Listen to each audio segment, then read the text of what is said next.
I'd love to ask a little bit more about competitive pressures that are happening in the marketplace these days. You talked about rising competition and how it's easier for new market entrants to come in, especially as any kind of like SaaS product. We're all like really looking behind ourselves these days, thinking, oh my gosh, everybody's writing code at lightning speed now, right? How much is Claude just going to do that we're already doing? And so, how does competition impact today's environment, building that trust, building those relationships, and closing those deals?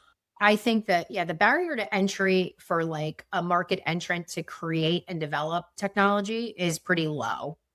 That's what it democratized. To recreate all the trust a 14-year-old SaaS business like ourselves has created in the market, hard.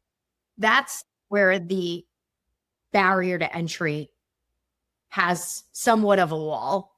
You need to like climb over, and it's not impossible, but there's 14 years, and I'll just speak to Help Scout specifically, but there's 14 years of like really well done thought leadership that Help Scout has put out in the world, helping customer support leaders do their jobs better, get tips, tricks, like how to handle hard conversations, whatever. And the actual Help Scout product is really well done and people love it. And it's like well priced and it does what it needs to get done. So the sentiment about it is really high.